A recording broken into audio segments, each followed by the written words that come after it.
Alleges Williams was involved in all kinds of illegal activity to benefit YSL and used his music and social media channels to promote the gang.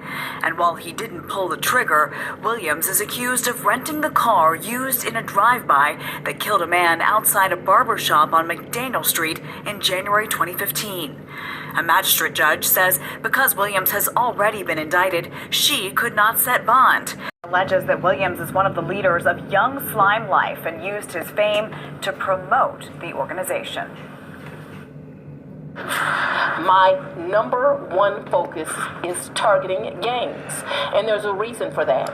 They are committing conservatively 75 to 80% of all of the violent crime that we are seeing within our community. District Attorney Fonnie Willis says she's made no secret about her effort to rid Fulton County of gangs. Her comments came during a news conference Tuesday in which she announced the indictments of 28 people allegedly connected to Young Slime Life, a criminal street gang associated with the Bloods. Kenneth Copeland, a convicted felon and documented gang member who served time in federal prison in 2018. Winfrey will spend 10 years in prison for the April incident on I-285, where two buses belonging to the entourage for rapper Lil Wayne came under gunfire. Prosecutors say a simmering rap feud and gang tensions led to it. They believe they could pin Winfrey as the gunman. He was indicted on 27 counts, including a rarely, if ever, used charge that references domestic terrorism. Detail Officer David Rogers attempting to arrest Eppinger Monday near Old Hapeville Road with a warrant for a 2021 armed robbery and assault case. According to the warrants, Eppinger pushed Rogers away, pulled out a gun, and shot the officer 4 times in the shoulder, once in his leg, and once in the back of his head. Another officer then returned fire, and in the warrants, Eppinger is described as attempting to shoot the second officer while running away. Massive indictment claims he's at the center of a gang that has terrorized Atlanta for a decade. One victim is clinging to life. Channel 2's Jessica Jaglois is live at the scene where there's still a very heavy police presence. Jessica. As you can see behind me, there is still quite the active scene here in southwest Atlanta. McDaniel Street is still closed, and it has been for more than 3 hours. That's because there are shell casings up and down the street. Now, I'm told one of the men who was shot, a man in his mid-20s, is in critical condition, but that his status could change for the worse overnight. And I'm just going to kind of give you a short timeline on what went down and how all this stuff took place, man, and what the feds looking at. You know what I'm saying? I'm skipping over a few dates, but I'm giving y'all like the most important ones that kind of stand out. And you had 9/9 of 2013, Young Thug was charged with theft by receiving stolen property, which was a firearm.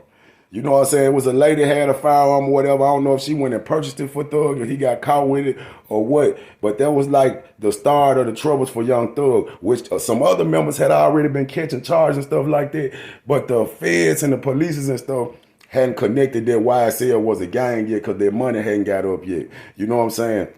Then you had on 9/11, 2013, you had Walter Murphy shot a man in attempted robbery.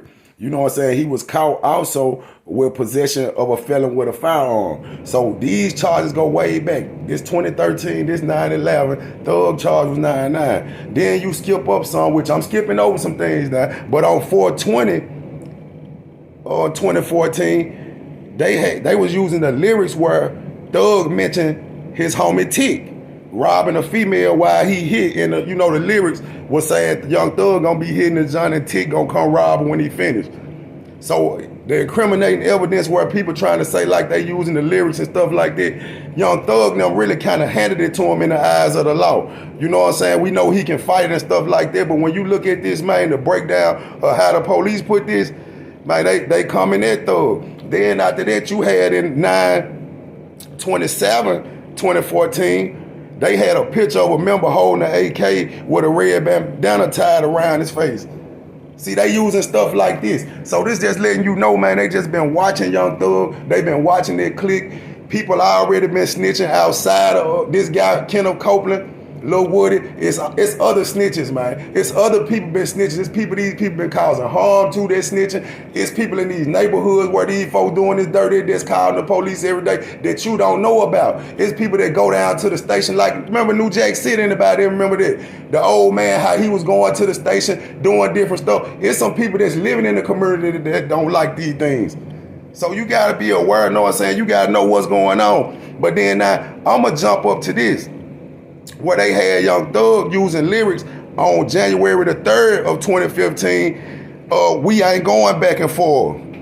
That's the lyrics he used. So right there, they using all that. So they trying to say, he letting it be known, we ain't going back and forth. When anybody that know the song, we know the rest to it. Then you had on the 7th of January where Young Thug rented the 2014 Infinity. You know what I'm saying? Then on the 10th of January 2015, you got 5 members that's charged with the murder. They did the ride down on Big Nut, man. And them other guys that got shot, in which we knew they went to court. These guys were testifying and everything, which Young Thug and them come later, and they said some lyrics about the people getting up in courtroom saying how they lie to everybody, lie to their kids, lie to everybody. But then you get up in the courtroom and tell the whole truth. So Young Thug might have been steady doing subliminals that it looked like these feds been kind of catching, man. You know what I'm saying? Then you got on the 19th, it's a guy who now keep popping up, Justin Cobb, man. Attempted robbery, 2 counts, attempted murder, possession of a firearm by convicted felon. Then come back around on the 25th of January 2015, Thug had a conversation with an SMM member saying sacrifices must be made, soldiers must fall for the battle to be won, and some other things that were said in there. You know what I'm saying? So Young Thug, man, he got a lot of, they been on him. You know what I'm saying? And then after that murder happened with Big Nut, man, them folks they kind of clamped down and they kind of saw a lot of things. Because these boys went on one in 2015. This the same year Thug got caught at the mall, and where he snapped on the people at the mall, and that caused a chain reaction where they came and checked his place and all that. He caught a charge for he was disorderly conduct, and he threatened the security guard to shoot him in the face and all that. Thug went on one. But throughout reading this whole case, guess what? Lil Woody name haven't popped up now in time. So it looked like Lil Woody probably was snitching throughout the whole time while they were committing more and more and more acts. So I think Thug and them already knew, since they been locked up, I think they already knew who the snitch was. You know what I'm saying? Because when you read that paperwork and go over that paperwork, if you was one of the people that knew Lil Woody was around with the gangster status he got and the stripes he already got in the streets, you know for sure his name would have supposed to been in that paperwork. You would have known he wasn't that smooth to get away if Thug got caught. They just think they got all kind of drug charges in the paperwork. These guys getting caught with cocaine, marijuana, meth. You know what I'm saying? Thug getting caught with possessions and stuff like that. Then we know they got pulled over when Thug had the cars riding behind him when he been making music, saying that he got the snipers behind him, he got shooters around him at all times and all that. And the police pulled him over. He good, but the car behind him, you know what I'm saying, got the guns, got all the stuff in there with some members of the clique.